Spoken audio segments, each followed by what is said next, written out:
All right, ladies and gentlemen, it is the month of December. And December is here, man, and we are live and in the building, coming to you from YouTube, man. This is where you get some good football talk and predictions, man. One of the only podcasts that actually interacts with the live audience, man. This is the Real to Sports Podcast, and welcome to another episode of the Real to Sports Talk Show, man. We are going to hit on some football subjects today, and right after that, man, these football minds right here, they're going to give you their predictions for Week 13 as they break all of it down like no other. So get ready. Ready or not, here we come, ladies and gentlemen. We are the Real Sports Podcast right here on YouTube.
All right, man. Thank you so much for being here with us on this Saturday afternoon, wherever in the world you are right now.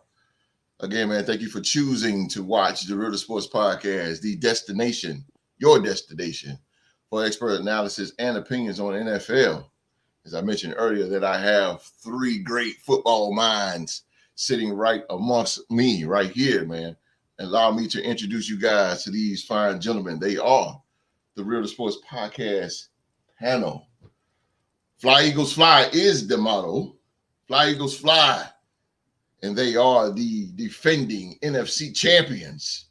They are the best team, best record in the NFL, standing at 10-1. They are the one-time Super Bowl champion. They are the Philadelphia Eagles. Ladies and gentlemen, it is Philadelphia's favorite son himself representing the Alabama Crimson Tide. It is Philly G. Fly Eagles Fly. Roll, baby. Listen, I'm about to get up today against Georgia, and then my Eagles finish out the weekend by beating the 49ers by 3. Yes, sir. Let's go. Roll. Roll, baby. Roll. My man, he's watching the game right now, but he's part of the 3-time Super Bowl champion, the Las Vegas Raiders. Silver and black attack is coming your way, Minnesota. Coming your way. He is Oklahoma State's alumni. The man is over 200-some episodes. Anointing him Mr. Episode. He is in the building. It is Young Mark. What's going on, folks? Hey, I got to brag about my best friend-in-law real quick. My Cowboys was down bad. Best friend-in-law came in. He said, move your couch. I moved the couch just a little bit. We right back in this thing. Let's go, Oklahoma State. Let's go. For the record, I got an ass whooping coming your way next week. It's going straight to Minnesota, straight for Q-Dog. I'm coming for you next week, Q-Dog. Let's go. Oh, yeah. I ain't forget. Oh, yeah. I got a big old fresh can of whoop ass for the Vikings next week. Let's believe it. How many interceptions is our job going to throw my way? 4, 5, 6? What we going to do? Oh, man, y'all can't do my man, Josh. Last but not least, he is the OG. Just look at him. He is the OG. He's a legend. He's a Hall of Famer. Good God Almighty. This man is too hot to handle and too cold to hold. Yes, sir. Representing the defending NFC North Division champions. They are the mighty Minnesota Vikings. He is the legend. It is the dog. It's Q-Dog. What's going on, people? Glad y'all tuned in today. As you can see, that I'm off today along with my Minnesota Vikings. We will be back next Saturday, 4 o'clock Eastern in Las Vegas. Mark, my colleagues, been hopping on me all week long. But you know me, my style, I don't say it. I just ride back. I don't say it. I let my boys speak for them. So, you know, just keep bringing it on. That's what we want you to do. That's what my main man will be back. Number 18, the best receiver in the league. Yes, sir. Ah, damn. Leave him home, man. I mean, Q-Dog, I mean, you act like he gonna make a difference. I mean, 𝐷𝐿 Hill had an okay game against us. He ain't do nothing special. So what you think Justin Jefferson gonna do? Okay. All right. Devontae Smith and Jalen Hurts had an all right day against us too. They ain't do much. We'll be all right. Okay, we're gonna see. The silver and black is gonna attack, baby. Yeah, I don't want no parts 18, bro. y'all I don't want parts of that. We're gonna see. don't think I forgot that, Mark. Thank you for reminding me, by the way. Y'all owe us. Oh, Philly? Oh, yeah. They came to Vegas and took the L. It's all right. Y'all owe us. We got them before they barrage started, though. With the roster we got now, y'all want it. Yeah, we got them before they got started. That was Jalen's first year, wasn't it? Yeah. Yeah, we got him Jalen's first year. He became started. Yeah, you could have left that detail out of there. All right, but hey, we can't get that bug Yeah, out. come on, man. You can't get that joker now. Oh, man. Again, man, thank you guys for watching the Real Sports Talk Show. I'm just gonna get into it real quick. The Dallas Cowboys. They did defeat the the Dallas Cowboys. They defeat the Seattle Seahawks 41-35 last Thursday. You guys want to touch on that a little bit? I did not watch the game. It's about time. Oh, man. I didn't watch it. I was told that it was a shootout. It was. DK had 3 touchdowns over 170 plus yards, right? He had like 200 yards. DaRon Bland was getting torched in that first half, but he came through in clutch time and won it for him that interception. But I give credit to Seattle. They were coming off of that tough loss on Thanksgiving, and they came out ready to play. They did not lay down. They came out swinging the entire game and hung with Dallas more than I think any other team has all season, really outside of the Cardinals. But good old Geno threw an interception to DaRon Bland at the end, and that sealed their fate. And Dallas went on the win. But definitely hats off to both teams. That was a very, very entertaining game. One of the best Thursday night games I've seen in a good while. Wow. The problem though, when he faces pressure, he doesn't do so well. Because Geno? Yeah, it's like, was it the last play mark of the game where he just they did a very stupid play call, and the coaches came out after the game and said it was a part of the design. I don't know in what universe, like anybody that coaches football, on a 3rd and short, you call a pass play where you leave Micah Parsons completely unblocked and just let him free run straight to the quarterback. That just no. I don't know whose play call that was, but that needs to never be brought up again. Fired and never allowed in football again. I'll be damned. That was bad. What you say, Phil G? I thought they had a chance to win the game, and then that they dead ass did, because they like nobody punted that entire game. Like, in Seattle was getting 4th down stops, Dallas was getting 4th down stops, but that play at the end there just did not make any kind of sense. Like, you had the lead in a position to win, and you call something stupid like that. But that's like leaving Max Crosby or Hassan Reddick wide open to get a sack. I'll be damned. And you left Micah Parsons there. Yeah, I said should have lost because that don't make no sense. He came off the left hot. And it was an obvious passing down. Like, you knew they were gonna throw the ball. Yeah. And you just straight leave him unblocked. Didn't chip him, did nothing. What you think, OG? Me personally, I don't like games like that. I mean, because it just really just put me in a aspect of a basketball game. I mean, there's no defense. I mean, NBA All-Star game. Yeah. I mean, the score was getting close in the 50s and 60s. It could have gone that way. My thing is that the Cowboys, y'all supposed to have this terrific defense. They keep talking about a terrific defense. How in the world were you gonna let somebody score on you like that? Score points on you like that? Seattle. I mean, and to me, it's not about winning the game. To me, it's that your defense gonna have to travel to some point. Yeah. If you make it to the playoff, and it needs to travel, and so you just can't be about just scoring. You got to stop the opposing team too. So you gave Seattle it was just like you said, like they said, just a shootout. I just don't. I'm not into games like that. I like to see some type of defense play, especially when they say that you have a top, one of the top defense in the NFL. It didn't look like it on the Cowboys end. It really didn't. I mean, to me, the secondary was getting toasted. I mean, these boys, Metcalf, the boy from Ohio State, and Lockett, they had their way. They had their way with them. And I think at that fourth down, that last fourth down play that Geno had, I mean, you got your man Metcalf, man. Come on, bro. That's straight. That's straight jump ball to me. I'm lobbing that thing. They bringing the package. They bringing the heat. I know I ain't got much time. Yeah. I make a step back. I might make 2 steps back, but that ball going up in the air is his way. Yeah, I agree. I mean, come on now. That I didn't understand. I mean, come on. I mean, you're talking about Metcalf here. 6'4", 6'4", man. Like 220. You got these receivers like this, man. You have to give them the chance. This is what they glow for.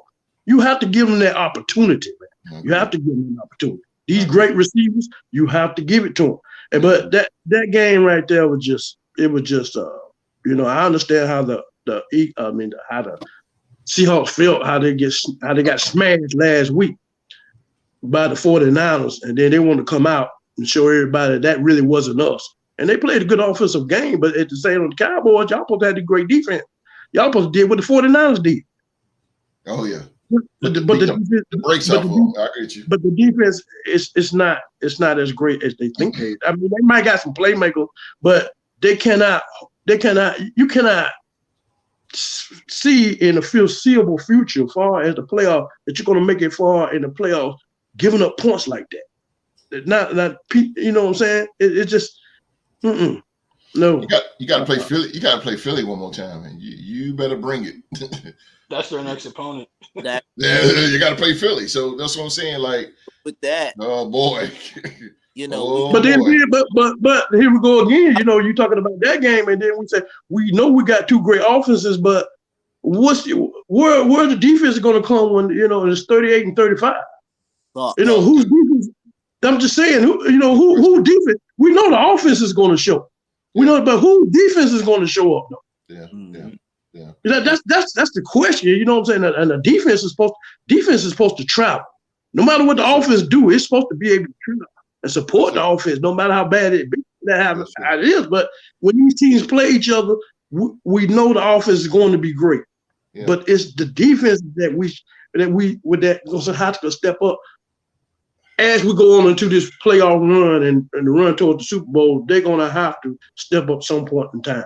So, like I say, I didn't really care nothing too much about the game. It was just, like I said, I don't like shootouts like that. So it still doesn't make Dallas look good, but at the same time, it made Seattle look competitive. But it just, their defense is like they left both of them at home. It's like people been piping up this Dallas defense.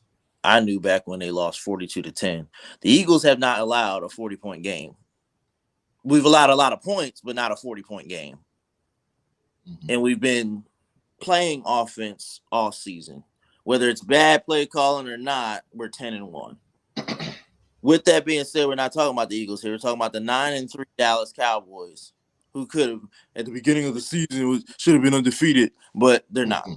You lost to the Cardinals, you lost to the 49ers, and you lost to us.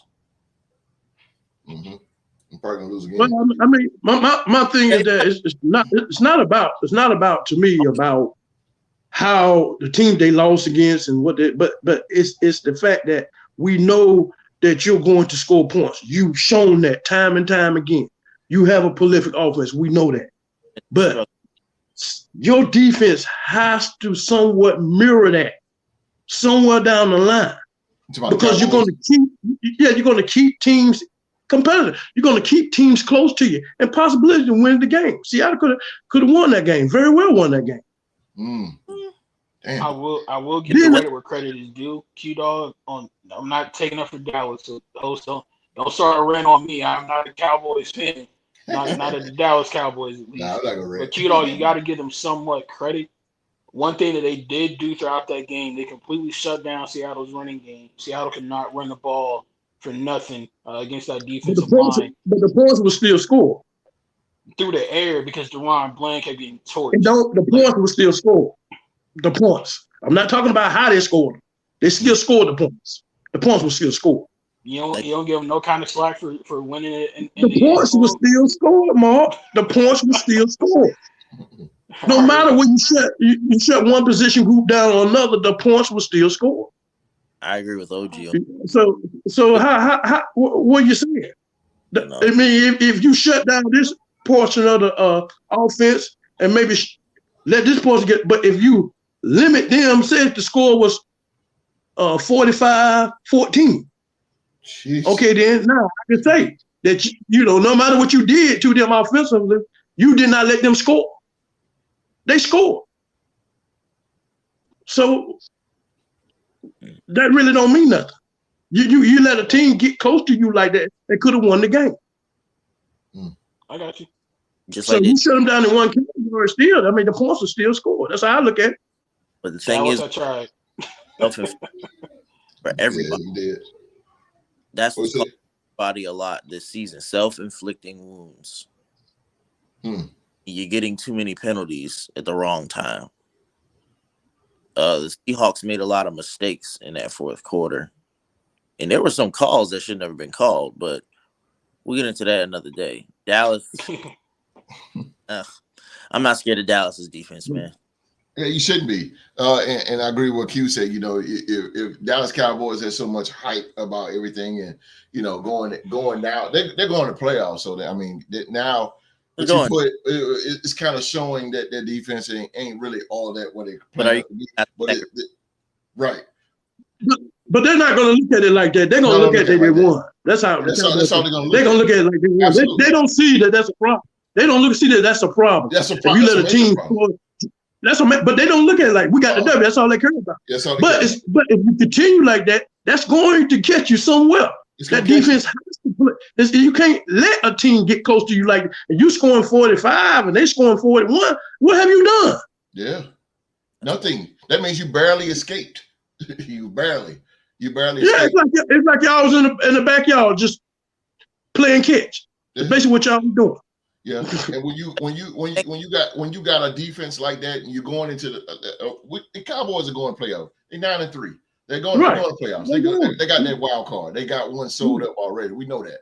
Okay, but going like Q said, going into the next level now, your defense can't be giving up 35 points. You cannot give up over in the NFL probably 20-something points. You don't want to do that. You don't want to do that because you could just like that. You could be gone.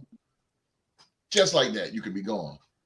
And that like you said, I saw they worried about the dub. Oh, at least we got the dub. Yeah, but look, you gave up 35 to Seattle. I'm not saying Seattle's trash, but their offense is not that good. We won by 3. But you put up all them numbers against the Giants. It's not good. I don't start. I'm gonna leave y'all alone, Cowboy fan. Host. Leave y'all alone. I'm gonna leave y'all alone. On to me, it's all right. We'll leave it alone. Go ahead on. You can't be beating bad teams like that and then play a above 500 team at the time. Yeah. Play like that. Y'all not the hottest defense. And that's just not biased. We ain't the hottest defense either.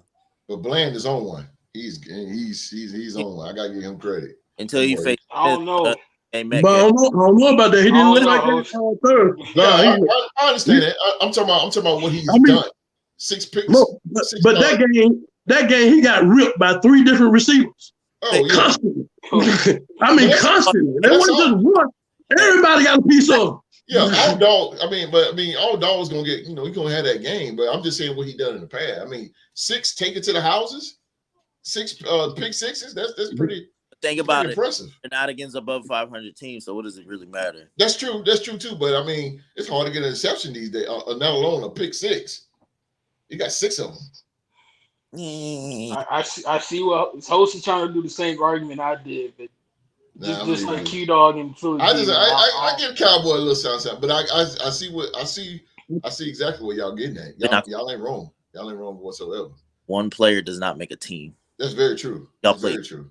Y'all got That's very true. DK went off for a day, and I traded him. Damn. See what I'm saying? It is what it be. It is what it be, bro. They just gotta get better at keeping those points down on defense, because the offense is going to score points. We've seen that time and time again. We know that. That's a given. We know that. But that defense, even though they got special players on defense, and they keep saying, "Oh, they got this quote unquote defense." But how can you have this quote unquote defense when teams are right there with you? Yeah. I mean, come on. I mean, I don't know where you get that from. Right. I not even the best team in your division. They're gonna I agree with the dog. I agree with the dog on it, man. I mean, he absolutely 100% right with it, man. They're gonna have to. They might play Seattle again. You never know. But Seattle know they can hang with them. And once you get that mentality that you can hang with them, then you don't come in scared. What did you do wrong the first time where you lost to where you don't have it happen again? Horrible play call. Yeah. But what else is new? Seattle loses a crucial game on a horrible offensive play call. Where have we seen that before? Oh boy, Super Bowl. Oh boy. Threw the ball. I was just talking about this the other day. The ball where you had Marshawn Lynch at the 1 yard line. Run the ball, baby. Run the ball. Everybody and their grandmother knew that. Yeah. You said grandmother.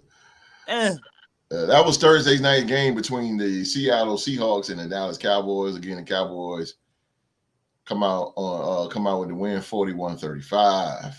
41-35. Oh man, so what's happening right now in the NFL news? The biggest thing that's going on right now in the NFL is Von Miller. Oh man, good old Von Miller, man. Buffalo Bills linebacker Von Miller turns himself in after he was accused of assaulting his pregnant girlfriend. Buffalo Bills linebacker Von Miller turned himself in Thursday after an arrest warrant was issued for him, Dallas police said. According to the arrest warrant, the affidavit from the Dallas Police Department, Miller has been accused of assaulting his pregnant girlfriend. Miller, who is 34 years of age, turned himself in to the Glen Heights Police Department Thursday afternoon, hours after the warrant was issued. Miller was taken to the DeSoto Police Department jail, where he immediately posted $5,000 bond and was released. Glen Heights Police Chief Nick Bristow told CNN affiliate on Wednesday around 11 a.m. Dallas police responded to what they said was a major disturbance call. The police department said a preliminary investigation determined Miller and the woman had a verbal argument and that Miller assaulted her. The alleged victim told police Miller ordered her to leave the apartment. They shared in Dallas after a verbal agreement. As she was gathering personal items to leave, the affidavit said Miller walked up to her and began to shove and push her, and while telling her to leave the unit. In the report, the woman said at one point Miller pulled out a chunk of her hair, which caused her to fall to the ground. She also told officers Miller's twice placed pressure with his hand around her neck. Although she was still able to breathe, Miller allegedly left the apartment after the woman said she was going to call the police. The police report says an officer observed minor abrasions on the complainant's left hand, along with bruising to her neck Injuries consistent with applied pressure to the neck. Bruises were also later found on her abdomen and left arm. Wow. Let's go to the dog on this. What do you think about Von Miller and this case here? This is pretty big. Yes, it is. I didn't know nothing about it till my lady asked me today. Earlier this week, like, well, who's the football player that got a sexual assault? Ready Red, what's up?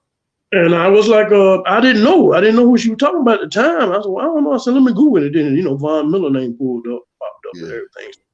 And she's a person that doesn't watch football, but she knows about domestic violence and assaults and stuff like that. So she's knowledgeable of that. So, what I had to do was kind of like make her understand, like, why she wanted to know, well, why did he do that? Anybody in the world can do that, and this, that. But she was like, well, athletes, what I'm saying? Then these professional guys, why do they do stuff like that? I would say, well, let's take the money aside. Then we'll bring the money back. Just like anybody, him and his old lady maybe was talking and words got passed and everything. And, and maybe he just told her to leave and this and that. And maybe she said some things to him that he didn't like. And some athletes feel like, when they make X amount of dollars or they're millionaires and the women, you need to recognize who you are talking to. I am Von Miller. I'm one of the richest people in the world. You are blessed to be with me. But the women don't care nothing about that. That's the problem that they don't look at. So when they're not being submissive and when they don't say to listen to the things they do, they get angry. And so for him to do the things that he done to that woman, man, that's no man, period, where you make $0 or $1 million, you're not supposed to put your hand on women, especially when they're pregnant. And it goes to show to me that it really boils down to that. To me, is that you think that you're granted self-entitlement because you make $70 or $80 million, or you've been a quote unquote name figure, in the sports world for a long time, and any woman that gets with you, they need to bow down to you. Anything that you say. And but they got to get off that type of concept to me, and that woman has a right to disagree to what you're saying. So everything is not gonna go your way, but that's the way they feel. That's how I feel, those guys to do that. And he was man, I tell you, he was wrong in all aspects about that. And so, it was really interesting to her, not, like I say, not being a football fan, just really wanting to know, someone, an athlete, make money like that, why would you jeopardize your career or jeopardize going to jail? And it boils down to that, is that she's not being submissive to him, as he's Von Miller, the big mega star in the sports world, and you're blessed to be in this position to be my woman. And so you need to listen to everything I say and do everything I say. But it don't work like that. And that woman she's her own human being, and she has a right to dispute or talk against whatever you might say. Everybody, she don't have to agree with you, everything that you say. And he got mad about it. As he put it out, he got mad about it, and it just he just kept thinking the whole time in his mind, she disrespect me, Von Miller. She don't know who I am. So it still didn't change that she wasn't gonna change her thought and what she wanted to speak on. And so that's when he went into his physicalness, to express his anger or about what they was going through or what they was arguing about. So athletes, y'all got to stop that. I mean, I know it don't happen as much, but it does happen, and it shouldn't happen at all. It shouldn't happen at all. It's just sad to me. It's just sad, really. Terrible situation. Philly G, honestly, host, I just disappointed, man. You just never do that, no matter the situation, like OG was saying. You're high, like you're up here as far as, as a role model, this person that people look up to, kids every day watching. It's like, out of all people though that I would never thought of, Von Miller. Yeah. That's bad. A leader. More like a beater, and not to. But let the chips fall where they may. It's just. I have nothing to say to it, host, except that I'm just disappointed as a fan. He's lost one in me, and it's just terrible. Don't put your hands on women, guys.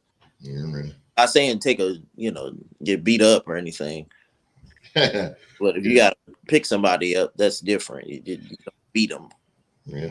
The older self-defense is running. Yeah. Nothing wrong with running. And, call the police like they do. Yeah, there you go. I mean, you got a point for the G. It's not about being a punk or being lesser than a man because you call the police. You just don't want to get involved in that physicality. You know what I'm saying? And then at the same time, you know what you're physically dominant over that woman. You know that, and so why go there? Why even do that? Mm-hmm. You're not gonna get your point across to make her listen to you the way you want her to listen to you. Absolutely. You can't do that. You can't do that. Hey, all right, baby. Sometimes they win. A lot of times they win. So you just let them talk and you just go on by your business and go on in the corner somewhere, do what you got to do. But for that to get that far, that was on him. That clearly was on him. And like Philly G said, you're a role model. You just did a commercial with Stephon Diggs. You're doing all these great things probably in the community and everything or whatever. And then here it is, you just lose it because your woman doesn't want to listen to what you're saying, agree to what you're saying. I mean, that's just crazy, man. It's wild. Just step away from it. Exclude yourself. I mean, from my understanding, they have kids together or whatever. That don't matter. I mean, the kids matter. No, I'm not gonna say that. But, just keep your hands to yourself. You could have just excluded yourself from the situation. Absolutely. Run, man. Run. Hey, you stay here. I'm gonna just take a ride. There you go. Get the hell out of there. Jump in your Lamborghini and go. Yeah. I wouldn't want him in the news for dying on the road or something like that. But get my right from that, bro. But rather put your life away from beating somebody. That's right. Mr. Episode. I kind of echo the sentiments of Q-Dog and Philly G. There's never any justification for it. I'm especially hurt because, I'm a huge fan of football. Anybody that knows me knows that I love this game almost as much as anything else on this earth. So I hate to see my beloved sport take another reputational hit. This is a bad look for not only Von Miller, but it also is a bad look on the NFL and on football players because now it's adding more fuel to the fire as people try to push for young men to not be able to get out here and play football because they don't want the effects of the game to lead them into situations like this. Already the NFL still, I don't know how many years later, still dealing with the negative after effects of the Ray Rice situation. So you have another star, prominent player, two-time Super Bowl champion. Q-Dog mentioned in nationwide commercials, doing this just isn't a good look. And especially in Von's case, this is the mother of your kids. If there's anybody on this earth that should be absolutely sacred to you and somebody you should always want to protect and never harm in any way, shape, or form, I would imagine it would be the mother of your children. But This is a very serious situation. On a legal note, if this goes to court and he is convicted on these charges, it does come with a 2 to 10 prison sentence in Texas. Like this is a very, very serious charge in a Lone Star state. So you just got to see how it all plays out. Right now he's still, under the order of the law, he's still innocent until proven guilty. But just having your name even allegedly associated with something like this is a horrible look, especially if you're a pro athlete playing football. It's just not a good look. It's not a good look. And listen, I'm gonna wrap this thing up on that. And for all the football fans and fathers, figures of leadership figures out there, you got to be careful what you do, especially a celebrity. You got to be careful, man. The spotlight is on you so much. You can slip on a banana peel and be criticized for that. You just have to be careful on what you do. Von Miller, this is really in his personal life, but you're Von Miller, like Mark mentioned, you're 2-time Super Bowl champion, defensive player of the year. I mean, Hall of Famer, for doubt, no doubt, going down the line. This is big. This is big. When you're a celebrity and you're well known, again, you just got to do your best to stay out of the limelight, because what the media's job is to blow your little problem that you think that is little, to blow it up big time. And we don't know. We just know what CNN and everybody else give us, but we don't know. We weren't there, so we don't know exactly what went on, because there's always two sides of the story. But you gotta still, man. Everybody's gonna go with the negative, because what CNN and ESPN and all these other guys, all these other organizations are saying. But Von Miller and the token, man, when you're a leader, you have to have a standard about yourself. And you're a leader. Von Miller's a leader. On the Buffalo Bills, he's a leader. He's a veteran and everything. You have to put yourself at a higher standard. You have to conduct yourself at a higher standard.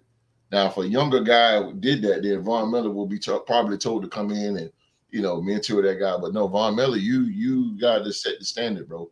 And doing that, and it's major. It could have really killed the girl. You just never know. You're a big, strong guy, and she's pregnant, whatever. Could have killed her, and you would have been really, really, really in trouble. But in token, man, it just teaches everybody. Hopefully, teach a lot of athletes out here, whether it's football, basketball, baseball, tennis, cricket, whatever. When you don't have to necessarily be popular, but just keep yourself self-control. It's hard for a man. It's hard. I understand what Von Miller, like you said. I understand what Von Miller's going to do. When women women will push you there. Yeah. Women will push you there. I know. Trust me, I know. But you gotta. When I say it, I mean that's that moment when you. All right. Let me. Nothing wrong with just saying, all right. Yeah. There you go. Give in. Just give in. Just chill. Because now I don't want to lose my endorsements. I don't want to lose my millions. I don't want to lose my contracts. I don't want to, and most of all, I don't want to lose my fans. I don't want to lose my fan base. I don't want to let my team down. I don't want to let my organization down. I don't want to let my mama down, my daddy or sister, brother, cousin, all that. I want to let them all down. Control. That's why LeBron, with the control, control yourself. Control yourself, man. 10 years. I mean, Vaughn is what, 34? 34 years old. That's the rest of your... Yeah, but I mean, it's incredibly crucial to any young athlete out there. What's going on, dog? Any young athlete out there, put my Q-Dog hat on for a second. Word. You really, really have to be careful in situations like this. Just thinking back, along with the football players, but Sean Oakman had an allegation put on him about something similar to this. He never even got a chance to play in the NFL because of it. Reuben Foster was a very promising young prospect coming out of Alabama. Reuben Foster, yeah. He had an allegation put on him about domestic violence, and you saw how his career was never the same because of it. You can't even risk in any way, shape, or form having something like this put against you, because it can have damaging ramifications on the rest of your career and possibly even your life. So keep your nose out of that trouble. Just stay clean. Like everybody has said, man, when you get heated or something's going down, just go ahead and check out and go on a drive or a walk or something. But never let it resort to something like this. Self-control. Self-control. It's hard. It's hard, fellas. It's hard. That's why we got. Yes, sir. One thing I can say that, you know, as a male, you know, we when we talk about all these different things that I can say, like when we talk about alcoholism is after you, the male. Drugs is after you. Crime is after you. You know, domestic violence is after you. These things target you. And you have to know these things in the male. Every male experience these things.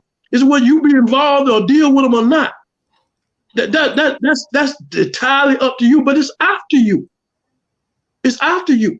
And God behold, that's why some of us are still here today breathing and, you know, and be able to do our lives that well, but because we didn't partake in these things as, you know, as deep or not at all that will get us in serious trouble.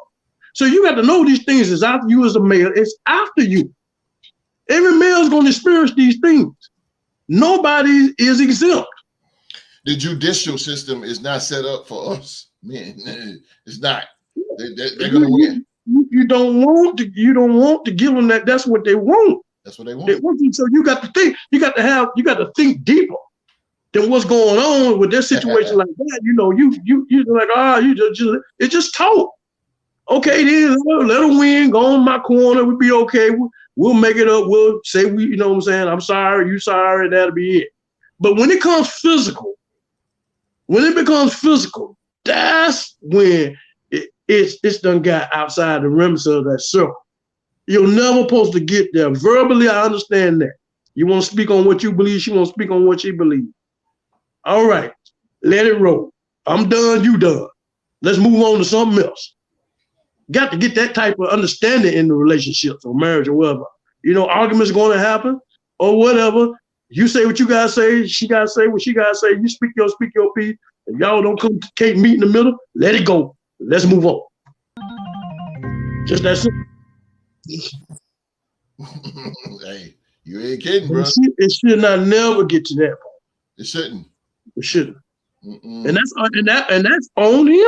It's on him. It was after him. And it got him. Now he's sitting back, probably wishing, man, once he done got cooled off, oh man, I should have done this. Now you got to get on the microphone and apologize to people. This wasn't you, that was your character, but you done it though, bro. Yeah. You done it. Yeah. If I got to be there, I don't need her. Yeah. Yeah, and you know my saying, Q, what I told you, if I got to mistreat you, I don't need you. No, you don't. I mean, you know, but these arguments happen. That's not excluded. They don't happen. They do happen. Yeah. We don't argue with our old lady. We all done been there. We done got an argument. But the best thing to do, if you can't meet it in the middle, she speak her piece, you speak your piece, and if y'all can't resolve it in the middle, let it go. That's it. At that point, it get redundant. You get tired of talking about it. It ain't gonna come to no resolution. So let's go on and do something else. Let it go. If you gotta win, let them win. I had to learn the hard way with my baby. Yeah, you gotta do it. It took one time, OG, and after that, we've been good. Just keep it like that. You'll be all right. You living with somebody and don't talk to them for 5 days, huh? Well, I can't do that. I can't do that. I can't walk. I can't do that. I cannot walk past somebody that's grown and we done got an argument and we don't speak. I never could stand that. Never could stand that and coming up in my household because I feel like, why are we doing this? Yeah. I mean, you mad, I'm mad. Hey, let's not talk about this. We done cooled off for a minute. Let's talk about this and let this go. I got grown men don't even talk to me. But yeah, man, it should never get to that point.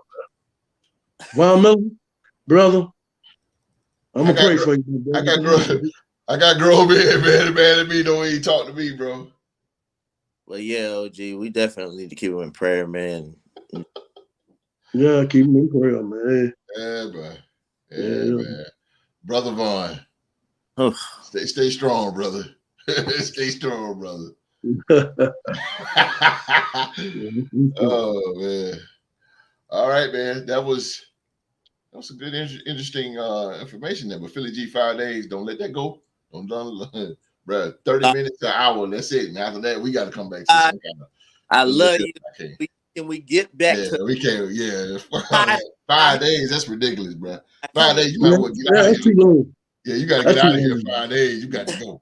I got to do something. Hell no. 5 days. Asking me, how y'all doing? Oh, we're doing good. We're doing good. Yeah, right. Faking like I'm all. No, I can't do that, bro. Again, man, that was some good football talk with the podcast panel. We talked about Von Miller. Allegedly choking his pregnant girlfriend. So you guys want more scoop on that, man, you just go to CNN.com. They will definitely tell you you can go for yourself and read the affidavit. It'll definitely give you more insight on what has happened. All right, man, we're going into the predictions real quick, man. We're going to run through these predictions really, really quick here. Let's roll them.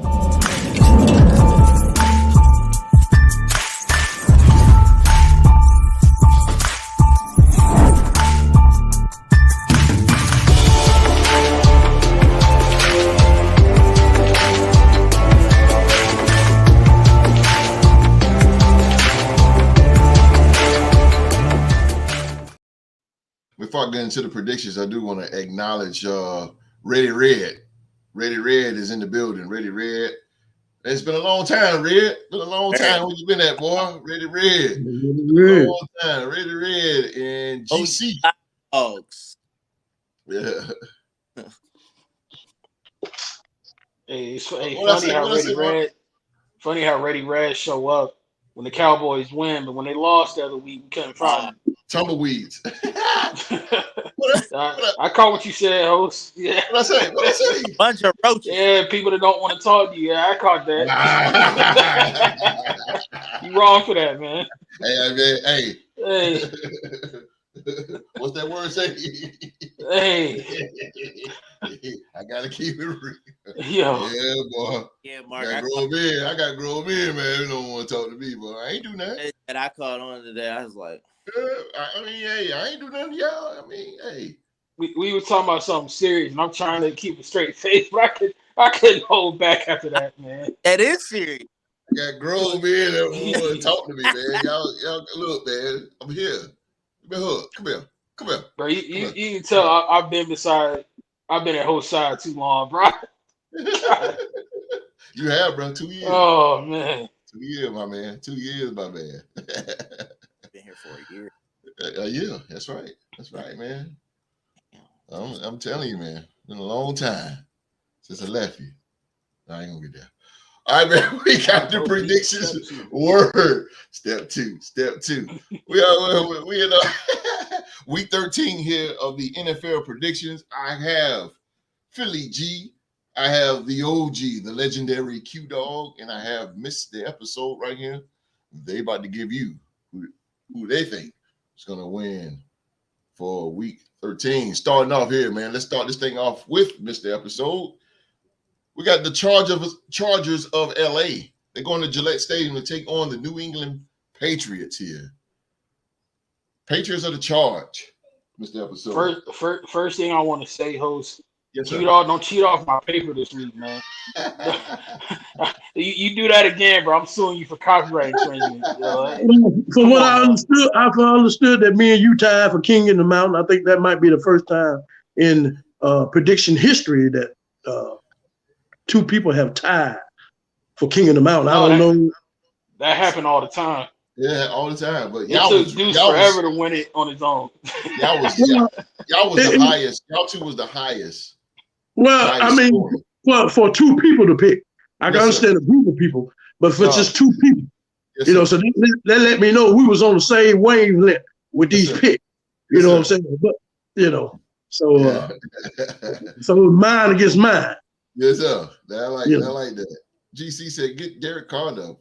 out of here, out of nowhere, and take Dennis Allen. Hey. Oh man, you hound the man in the beginning. Hold on, GC. Wait a minute, you ain't man. You got a little turncoat.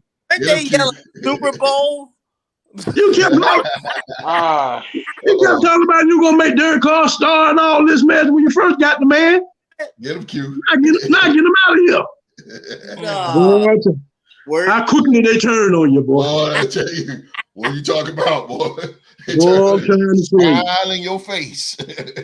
Swear. All the time they want to take your place. Put the old dagger in there. Put that old dagger in there. I'll tell you, boy. Good God Almighty. But don't worry about that. Don't worry about that, GC, because the power of positivity is here. Drew to the game. Drew to the game. What up, Drew? Drew to the game. What's going on? Not doing too bad. What's up? Hey, to the game. For everybody in the Real Sports Fantasy Football League, y'all better watch out, bro. Drew to the game been on one of these last couple of weeks, man. Drew to the game. He on the come up, bro. But host, I mean, there really ain't nothing to predict here. Yes, sir. The Chargers or the Patriots? Yes, sir. Come on, man. The 0-17 Cleveland Browns could beat the Patriots this year. Like, come on now. You ain't kidding. Give me Justin Herbert and Khalil Mack to have a big day. Oh, yeah. I love to see Khalil. Khalil, he should feast. That's a fact. Yeah. He should feast. I don't care if they start your boy from Alabama. I don't care if they start Malik Cunningham or Zappy or whoever, bro. Like, no. The Patriots already done booked their flight to Cancun. It's over. Word. GC said I had hope, but hope is no more. Wow. Hey, at least he keeping it real. Yeah. He keeping it real now. He keeping it real. He said Josh Dobbs, Derek Carr. Hey, hold up now. Hey, hold up, partner. Derek ain't throwing no 4 interceptions in one daggone game for y'all. All right, don't He said do he'll that, take Josh Dobbs. Hey, bro. Hey, bro, you want Jimmy Garoppolo instead of Derek Carr? We can make that trade happen. What's up? Talk to me. Talk to me. Yeah. Due to the game, said appreciate you, Mark. My fantasy team about to stall out. Now the way it's looking. Hey, GC, be there in 2 weeks, bro. 2 weeks. 2 weeks in know you. 2 weeks in know you. 2 weeks in know you. Let's go to the dog, though. Chargers or the Patriots? Oh, man. This has been a terrible year for the New England Patriots. They haven't been like this since God knows when, before even Brady came to the team. And it just – I'm not going to spend a whole lot of time on this one. I know you ain't. It does. It's two teams heading totally opposite direction this time of year. So I'm going to take the Chargers. The Chargers it is, sir. Send me dates. The 13th. I'll be at 13th. 13th. Yep. 13th. I'll be back to 18th. Okay. December 13th, buddy. I see you. I'll be there. Let's go with the Maverick here. The Maverick. Former come on, king, Maverick. The Maverick, former king of prediction champion himself. Roll Tide Roll, right? You got his jersey in your closet, don't you? Yes, sir. Philadelphia's favorite son. I do have. Come on, Philly G. What Bro. you got there, bro? No doubt, GC. You know what's crazy about being a Maverick? You want to take a chance, but not something like this. And like I don't see it happening because the Patriots, they have fallen. They have fallen, bro. The mighty have fallen. How have the mighty have fallen? Feels like it should be. If it's, honestly, I love you, Mac, but you suck, man. Yeah. Oh, y'all just straight up suck. Yeah, it's bad. It's bad in New England. Bad. Rebuild. AFC East. With that being said, Chargers by 30. Yeah, probably so, bro. Watch Mac actually win this game. He heard me. Probably so. You ain't wrong. Speaking of GC, we got the Detroit Lions. Oh God. They go to the Superdome to take on the New Orleans Saints. Oh man. Let's go. Let's go with the OG on this one. You know them Detroit Lions. You know them. Lions and the Saints. Well, it's the Detroit Lions. They're headed this division in the NFC North. They're trying to stay in front. Mm-hmm. Playing the New Orleans Saints, which in the beginning of the year, I thought they was going to be a real dominant team, especially playing in the conference what they're playing in. They show flashes here and there, but some kind of way it's just not working. Detroit is they're on a winning train. They lost that game Thursday against Thanksgiving Day against the Packers. That was a divisional game. They got smacked in the mouth early. That really was that was a what you want to call a game where you're not preparing for what you call it. Trap game? Trap game. It was a trap game. There really was a trap game. You said that was a trap game? I think it was. I think they, because of the Green Bay and being the way that they were so dominant over Green Bay, they didn't think that they didn't factor it still was a division game. The records don't matter. She said, I picked the Lions. You said pick the Lions, bro. Go ahead. So that being said,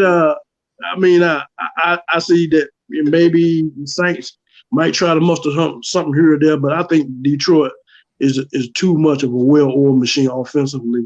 So let me take the Detroit Lions. Ooh, a Viking giving the Lions some props. Ain't that something? I never thought I'd see the day. I feel you, bro. I feel you. Saints ain't giving nothing to work with, man. I feel you, bro. I feel you, bro. The Maverick. I like Jared Goff, but he throws a lot of picks. Oh, God, yeah. He do. He will throw you one. I also like Taysom Hill. He hasn't been given a chance. He said James get in. So damn. He's not playing. Just to be safe, Lions by 10. Lions by 10? Lions by 10. They're mad about that game on Thanksgiving. That's true. That is true. And they're going, I see what you're saying. It's been tough on Sundays. It's just the stress. Oh, man, 4GC, bro. Missed the episode. Well, I would say this should be a much easier game to pick than it is, but it's not. Detroit hasn't looked good their last couple of games, and to my good brother GC, if you're watching, I hope you're listening right now. If the New Orleans Saints had a play caller who was worth a damn, and had receivers who knew how to get on the same page with their quarterback and listen to their quarterback and do what the quarterback suggesting they do, then maybe y'all be in position to win, because where Derek Carr is throwing the ball is nothing but green grass. So if the receiver just goes where Derek Carr is telling him to go, you have touchdowns, you have points on the board. So it ain't all on one of the best quarterbacks that I've ever seen play the game of football. It's also on your crappy play calling and your crappy receivers who haven't, frankly, had a good quality quarterback to play with since President Bush was still in the Oval Office. I digress. Anywho, with that being said, I'm wearing the orange today, so I can't go against Barry Sanders University, especially after that great documentary that was on Amazon Prime. So give me Malcolm Rodriguez and the Detroit Lions to get the win. I feel you, bro. It's funny that you defend Derek Carr on that, but about Bryce. Hey, what you say that again, Philly G? I said it's funny that you defend Derek Carr about play calling and receivers not being on the same page, but you won't do the same for Bryce Young. Did you watch Sports to Talk About on Tuesday, sir? Did you watch Sports to Talk About on Tuesday?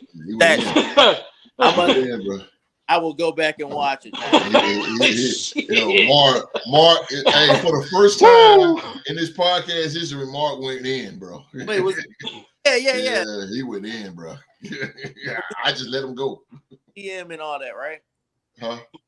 he was talking about the Panthers GM as well, like that whole. God, yeah, he went in, bro. Yeah. Okay. I never seen There is Mark Moon absolutely nothing on this season that is Bryce Young's fault. In my humble opinion, there's nothing about it that's on him. That's Right. another discussion. But I just want. I got you. Nothing wrong with that. I got you. Oh boy, this next game. I already know where the dog is going with this one. I'm gonna go ahead and be cute real quick. I'm not gonna take too much time with this game. Watch what I say. The Atlanta Falcons, they go to MetLife to take on the New York Jets. Falcons versus the Jets, dog. I'm like my colleague Mark. Do we have to pick this game?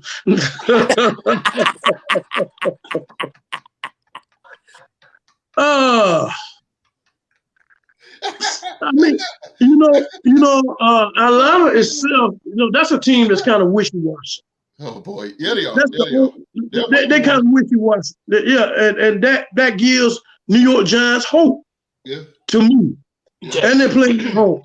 Yeah. Huh? It's the Jets, dog. You said the Jets. You said Jets. Okay, let me tell you. Okay. Yeah, Jets. All right. Bad is bad. Bad is bad. But I do like the Jets defense. I do like the defense when they come around. If it wasn't for Atlanta being so wishy-washy.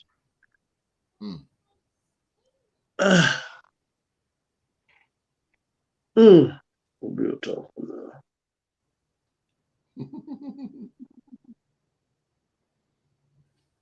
I'm gonna take the Jets because I really feel Atlanta. They really don't. I mean, wait a minute. GC said wishy-washy unless the quarterback they facing is who Q dog. He took about Desmond. That's what I'm talking about. Or Zach Wilson. But I think what's the name? What's the name starting? Tim Boyle, right? Oh God. Yep. Jesus Christ. It's gotta be bad for the Jets. Oh God. Okay. So you go with the Jets, OG? No, I'll take Atlanta. Yes. So you go with the Falcons? Yeah, I'm gonna go with them. Okay, go with Atlanta. Okay. God bless you, Q dog. Yes. So who you got, Mr. Episode? I'm going with the New York Jets. Go with the Jets. Here's why. Here's why, ladies and gentlemen, just so you don't. Yes, sir. Yeah, there's no need to drug test me. I'm a perfect sound mind and sound body. All right. Oh no, now pull out Johnson. I'm picking the Jets because if this game was in Atlanta, I would pick the Falcons. Desmond Ridder, just for whatever reason, when he at home in Atlanta, he plays good. Great point. When he is on the road, it is not the same Desmond Ridder. And the key thing with Desmond Ridder is, and the reason why he got benched in the first place, he turns the ball over a lot. The Jets might be trash on offense, but they are solid gold on defense. If you constantly give them turnovers, it's going to not only keep Atlanta off the scoreboard, but I guarantee you he's going to throw at least one or two bad interceptions that Sauce Gardner or somebody on the Jets might be able to take back for a touchdown to put this game out of reach. Plus, not to mention, the best thing they have going on offense is their running back. One of the best things the Jets have is good old Quinnen Williams from what school, Philly G? Roll Tide. Yes, sir. Quinnen Williams I feel like can shut down Bijan Robinson and shut down their run game. So just for that, I'm gonna go with the Jets. And I might need to become an Alabama fan because good Lord, they're good luck for me today. Praise Black Jesus. Ritter. Roll Tide, damn it. Roll Tide. GC said Ritter is trash. You're trash. What's the score for that? We still down, but what's the score? It's 35-14. Oh. I see why he wants to say but they punting. We got them off the field, so we good. Okay. Well, Maverick, who you got? Falcons or the Jets? Well, you gonna go with the bird? A bird for bird? Mark pulled my dick there, buddy. But I've been picking the Jets all year. I was right about Desmond Ridder getting his first away game.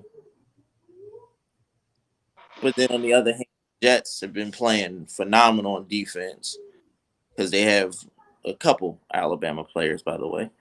CJ Mosley. With that being said, though, I think Desmond Ridder does it again. Oh. I'm going to pick the Falcons in this game. A bird for bird. Yeah, and 𝐆𝐔𝐘𝐒 kicks the game-winning field goal. Cool. Forgot about little cool. Okay. Mm-hmm. Cool. Yeah, I will say that if the Falcons' offense can score points, forget about it. Yeah. They're gonna win by just good. got stubborn defense though. If they that's how they're gonna have. They have to get turnovers and keep Atlanta punting that football. If Atlanta get in that end zone, forget about it. Gotcha. But then you got Boyle on the other side having to worry about Jesse Bates in that defensive line. Very true. That's why did you hear me say anything at all about the offense? No, sir. Yeah, not at all. and that's the exact reason why for me, G. If Atlanta gets into the end zone at any point in that game, forget about it. Mm-hmm. Well, the Arizona Cardinals, they travel to the Steel City to take on the Pittsburgh Steelers. Kyler Murray versus Kenny Pickett here. Let's start with the Maverick. James Conner is coming home, and he's coming home. James Conner's gonna have a big game in fantasy this weekend. I believe that. But I got to go with the state that I'm from. Come on, Steelers. Pennsylvania. Maybe. Pennsylvania. Got you. Mr. Episode. Cardinal. Well, I know Arizona. We're going to put that down. No. Huh? I host there.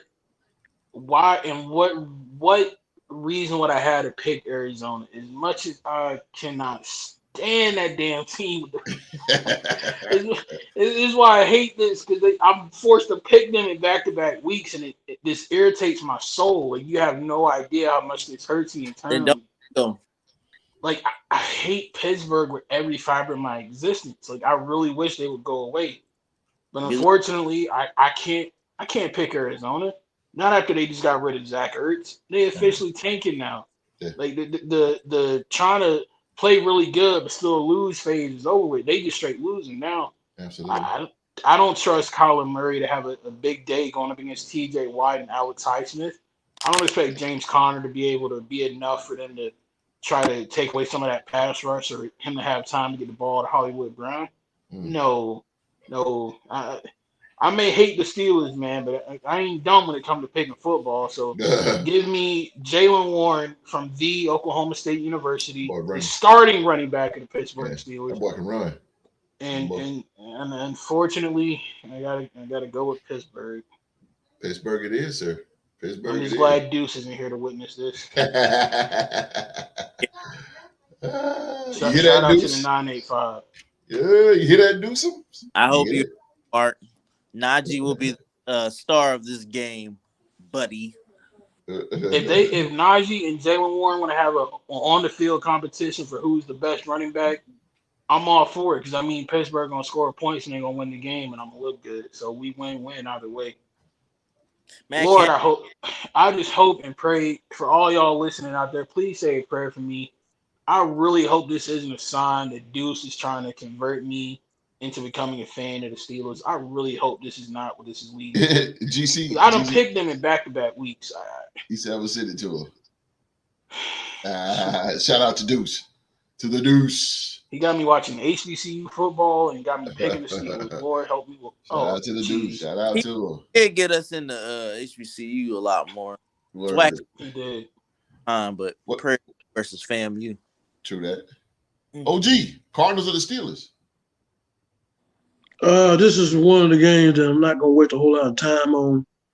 These two teams are definitely heading two different directions. Steelers being up, Arizona going down. So let me get the Steelers on those. Yes, sir. Plain and simple. Plain and simple. Plain and simple. Plain and simple.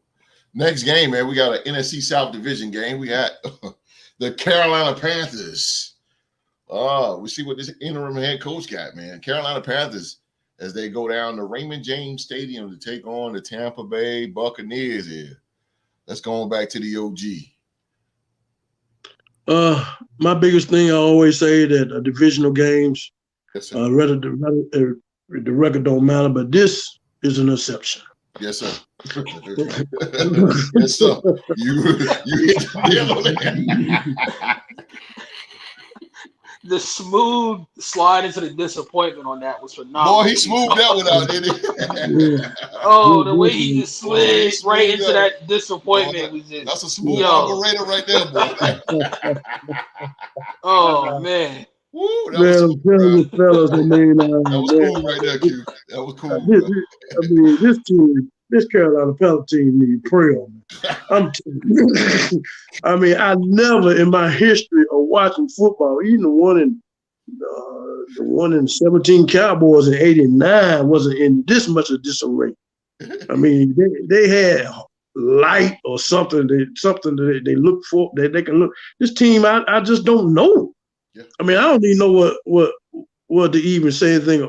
I mean, it's go back to Tuesday. You'll see what Mark read. Yeah, I mean, it just. I mean, your Carolina Panther fans, I really feel sorry for you. I haven't seen y'all posting a lot. I haven't heard nobody say keep pounding. Yeah. It seems like you're getting pounded. So, but I feel sorry for y'all, man. Just hold on. Just keep rooting for your team, and that's the only thing I can tell you. But I'm not gonna waste a lot of time. Tampa Bay all the way. All the way. So I'm taking Tampa. Keep pounding. Pause. Pause.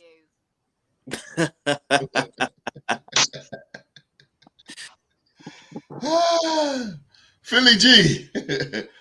Carolina or Tampa? Y'all gonna call me crazy for this one, but I wouldn't be if I didn't. New beginning? Fight has a big game for me in fantasy. For fantasy reasons, he has a big game. The Maverick.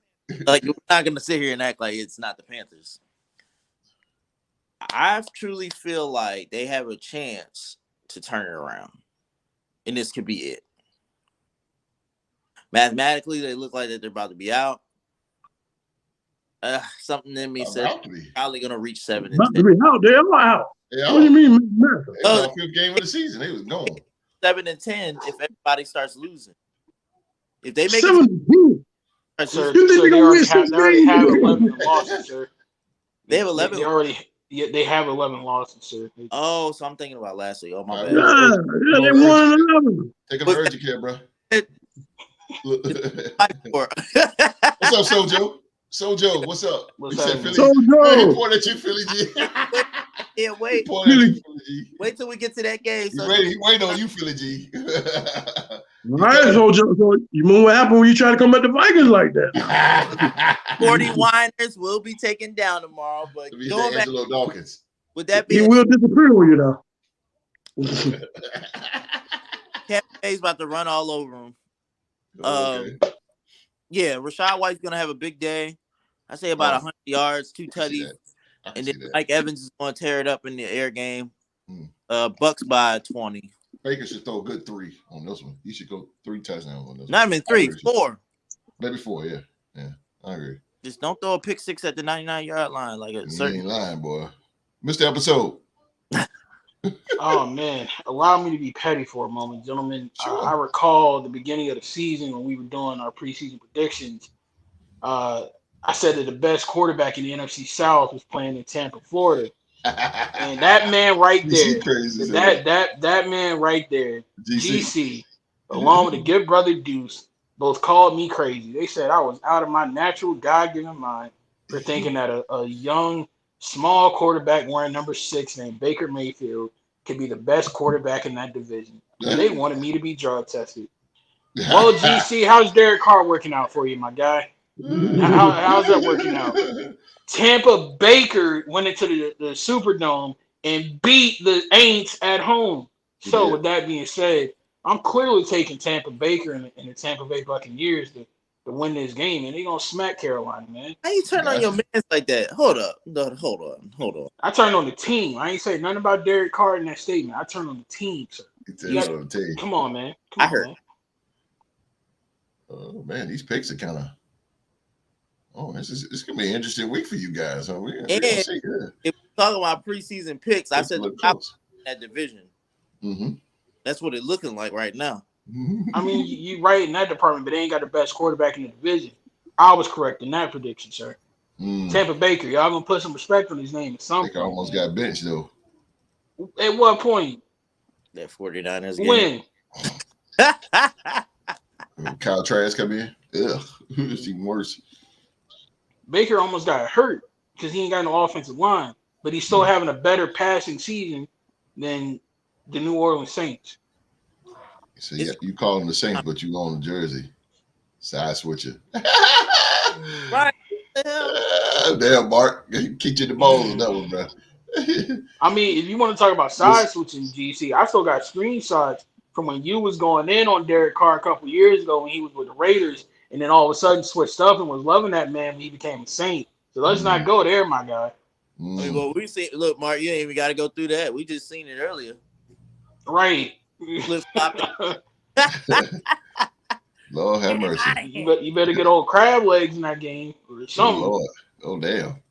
Well, the next game here, man, we have an AFC South division game. Another division game here. The Colts of Indianapolis. They go to Nissan. Going on over to Nissan to take on the Tennessee Titans. Mark, Colts of the Titans. Mark is like the kid who loses the game. Wait, hold up. What did he say?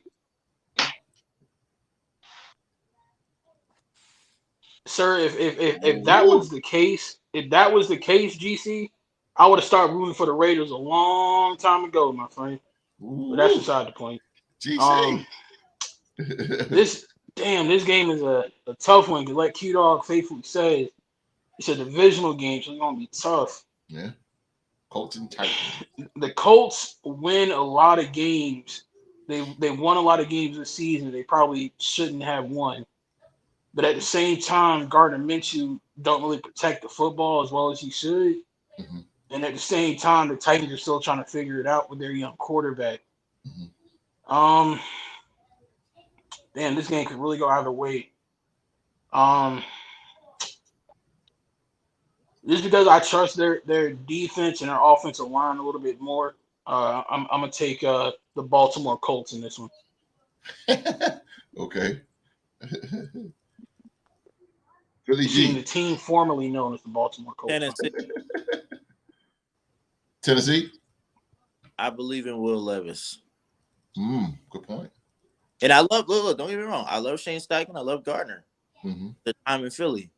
That's interesting. Tennessee wins the game. Derrick Henry running wild. Roll Tide. Yes, Roll Tide indeed. I see that. We love Alabama in these parts. Look, check him out. OG. This is another divisional game.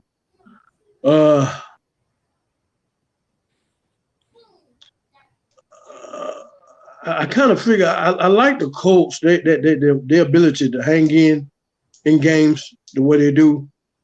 Sometimes they pull them out, sometimes they don't. You never know what you're gonna get from the Tennessee Titans. Generally,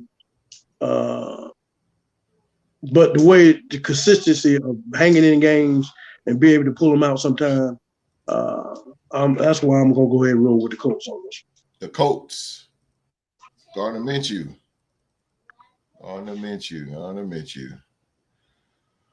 Woo, now, this game here back in the day would be something special, I'll tell you that. But the Miami Dolphins, they travel to FedEx. They're going up north to FedEx Field to take on the Washington Commanders. Philly G. Dolphins or the Commanders? Miami by 20. Ooh, damn. Straight off the gate here. Miami by 20. Not because they're in my division either. Miami's been doing this all season. Yeah, I've been ripping it up though. That's true. OG, Dolphins or the Commanders? Ah man, the way the Commanders got ripped up Thanksgiving Day by the Cowboys, and that was a divisional game. I thought they would play a little better. Miami, prolific offense. I think the Commanders might score here. They don't have enough juice to hang with. So I'm gonna take the Dolphins on this. The Dolph. And Ziegler. The Dolph. I'm here. Like Young Dolph, like from Memphis. Yes, No. sir. I'm here to show the world. No, he ain't get that one fully. You and me got it. He didn't get that. I don't get that one, bro. I know who he is, but I don't know. Bro, you ain't never heard about your trap house being a Waffle House, bro? No, sir. God, I don't get down with that gaga goo goo rap. I don't get all that. Gaga goo goo. Yeah, I don't get what you're Hey, saying. hold up, host. I can't let you disrespect the great name of Young Dolph like that, man. Hold up now. Young Soft. You gotta Young Dolph. check him out, bro. I don't listen to hip hop stuff, bro. No, I'm good, bro. R&B guy. I'm good with that, bro. You don't mess around with home. No, bro. Y'all can have that gaga goo goo. That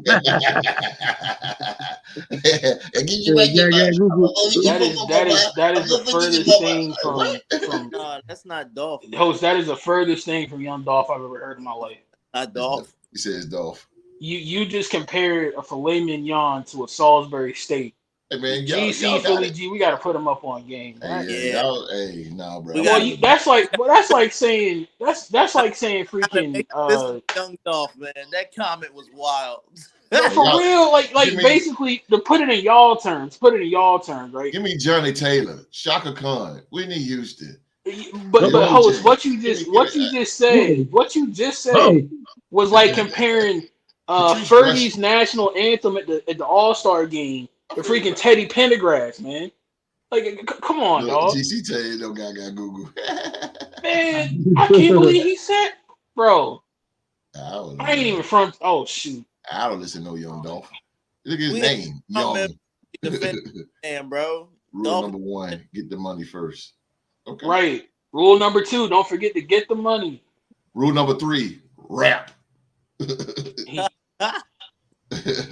forget to get the money. Tell him. Okay. Anywho. Come on, Dolphins or Commanders. Oh, geez. Well, hopefully, this game will go the route of the Big 12 championship game tomorrow with the Miami Dolphins coming out on top. So, oh God. These games give are me bad. the Dolphins, man. Yeah, these games are bad. The Commanders fired their defensive coordinator. We don't know who the hell they are on the defensive side of the ball. Jackie Dale. They can't protect their quarterback to save their lives. So, yeah. Okay. Another next game here, we got the Denver Broncos as they take on the Houston Texans here. Denver Broncos, Houston Texans. Let's roll back down to Philly G. The red hot Denver Broncos. I'll put that out there. They're coming on a one loss. The one loss they got away because of the nutty behind kicker. Anyway, with that being said, I still believe in them. I know the Broncos are hot right now. Broncos are playing to be AFC West champions at this point. But I got the Texans, man. Texans just been a dominant team. They've been very good in these close games as well. And CJ Stroud has established himself, probably in my opinion, the rookie of the year right now. Oh yeah. It's gonna be a close game. If I was to give you a score, host, 28-17, and the Texans do it in a comeback fashion. I can see that. Yeah. CJ rallying the troops. I can see that. I can see that. I like the kid. I like the school he went to, but I like the kid. Yeah, I like him too. Mr. Episode, Broncos or the Texans? Um, this is a tough game to pick for all the right reasons. Because both of these teams are hot and playing really good football. I'm interested to see what Van Joseph does with that defense. Is he gonna put Patrick Surtain on Tank Dell or not, or is he gonna try to put him somewhere else? Because if they are unable to contain Tank Dell, Houston got it. But if they can limit him, then they'll have a much better chance of winning. Then you got man, this is actually gonna be a really good game. I feel like and Schultz. True, and Schultz. That's right. Mm-hmm.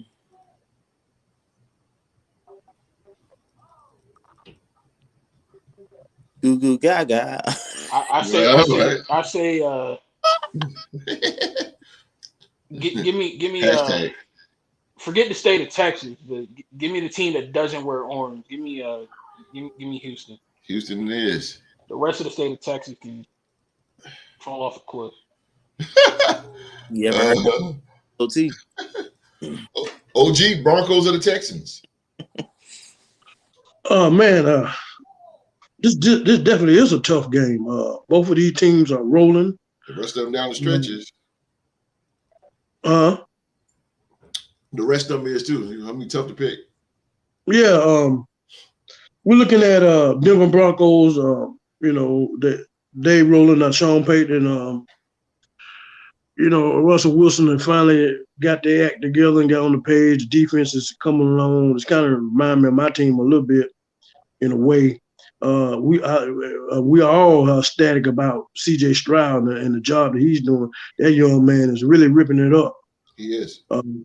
But we're looking at experience over inexperience. And even though inexperience is winning, this time of year, I really feel that somewhere down the line that he's going to fold just a little, not too much, Bryce Young, because he hasn't had the experience as most quarterbacks is. This is a tough game, one of the toughest games he'll probably play. So that being said, I think experience wins this one. Let me take Denver. Denver, the OG stepping out. He said he's going with the Broncos. Maybe they can bring that orange crush defense. Hey, if you can't beat them, join them, right? Hey, why not? Yeah. Why not? They won't have Kareem Jackson, my boy. What are you saying, Mark? That's true. Hey, man, if you can't beat them, join them. No, all right. You got one more week, baby. All right. We got the Cleveland Browns as they travel west to take on the Rams of Los Angeles. Los Angeles Rams. Browns versus Rams. Let's go back to the OG. Didn't the Cleveland went out west and played somebody about a couple of weeks ago? Who did they play? I can't remember. Mark, they came out west and played somebody. They didn't. They came out west. Yeah, they did. The last game I remember playing on the somewhat west coast of Denver. Hold on, I got you. Hold up. Denver might have been Denver. They came out. They went to Denver and played them. Yeah, and they lost against Denver. Okay. All right. That's another tough one too. I mean, I told you. Yeah, that's another tough one too. Mm-hmm. No, I take that back, Q-Dog. They went out west. No, the last game they played on the West Coast was a loss to Seattle. Yeah, but they went out west and played somebody. I know it was. Okay. Yeah, that was the last West Coast game they had, and they lost. Yeah, they lost that one. I mean, we know their offense is not all of this and that, but the defense is top. They got a top-notch defense, Cleveland does. That being said, that the Rams are, they score. They're a little bit better on offense.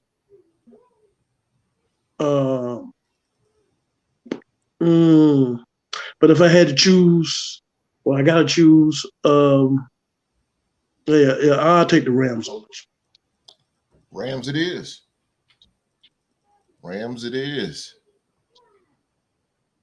the Maverick. I think Puka Nacua has a big game. And, how about that guy? Yeah, he's very good. He's going against a stout secondary, though. And that defensive line for the Cleveland Browns is good all year. With that being said, Joe Flacco is going to lead another AFC North team to a victory. Give me the Browns. Because last time I picked the Browns, nobody decided to pick them against the Ravens. So it's true. I'll definitely pick the Browns. It's true. You did get that win. Nobody picked them, but you. Nope. That's true. Mr. Episode.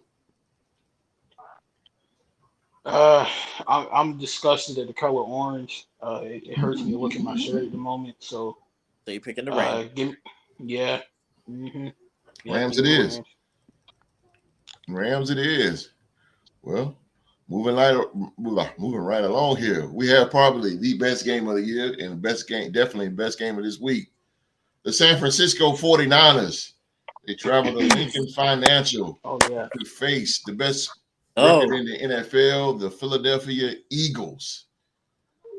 Let's go back to Mr. Episode here. 49ers or the Eagles?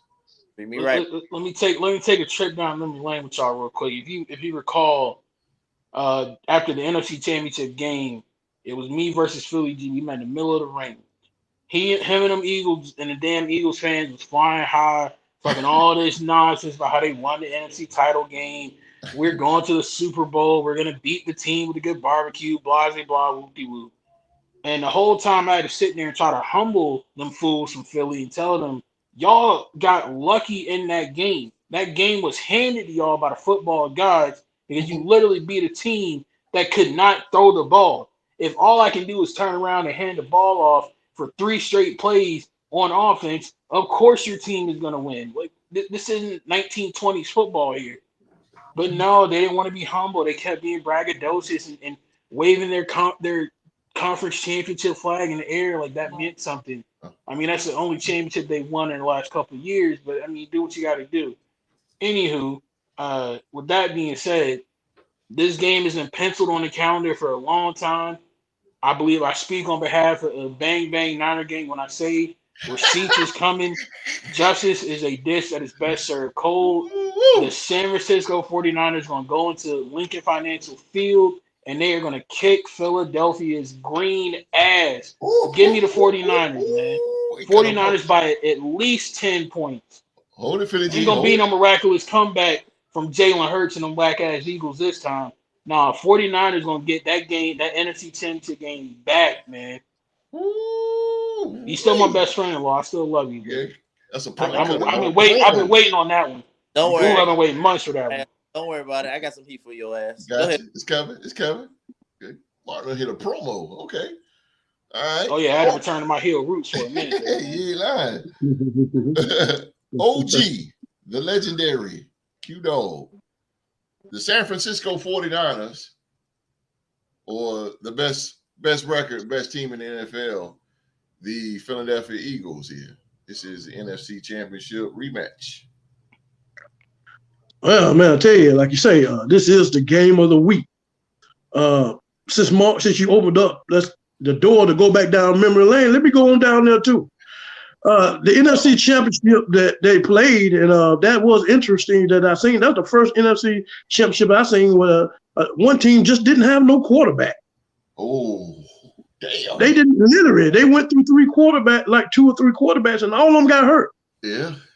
So so basically, like Mark said, I hate to piggyback on him, but he's telling the truth that like the football guys basically handed you the game, Philadelphia the game, because they didn't have no quarterback. Damn. They couldn't even throw the ball. But let's fast forward to now. Let's fast forward to this season. Let's not take no discredit from the Philadelphia Eagles with the record they have. They're winning games. I thought it was interesting watching that game last week that they had the shootout with the Buffalo Bills. And that game, the last game Thursday night with the Cowboys and the Eagles, was the same type of game. Just shootouts. Philadelphia, granted, they got good players on defense, but you can keep up with them. They give you chances to win the game. But ironically, doing all these wins, they pull away. But they playing a lot of close games. That being said, the 49ers, the smashing that they put on Seattle, that defense is there. And we all know defense will travel. And so in that game, I'm looking at not only offensive scoring, I'm looking at who defense is going to show up. And I think the 49ers defense is going to show up. And they're going to show up to the point where Philly's not going to be able to pull away from them like that. And so it's a statement game. It's two big bullies, 1 and 2 in the NFC. And so if Philly's trying to win to let San Francisco know that we're the dogs, and 49ers trying to win, so let Philly know that we're the dogs. So two big dogs gonna battle, but whoever got the prolific defense is going to win this game, and I think the 49ers defense is better than the Philadelphia defense, so I'm gonna take the 49ers. 49ers it is. Ooh, Philly G. Your back is against the wall, brother. Your back is against the wall here, I see. I'm gonna start Philly G. But you are the defending NFC champions, no question and no doubt. You're the best record. You got the best record in the NFL. You're the best team in the NFL. What is the game plan here? You got basically, this is the biggest game of your season, Philadelphia Eagles. This is the biggest game. What's the game plan against these high-powered San Francisco 49ers? To quote a very famous Miami head coach who coached a rival team of mine, pour it on them and don't let them up. Good point. Don't let them up. We're going to pressure Brock Purdy. He hasn't seen a lot of good pressure this year. We're one of the best pass. He hasn't. That's a good point, too. The best run-stopping defenses right now. It may not look like it, yeah, but we are. Yeah.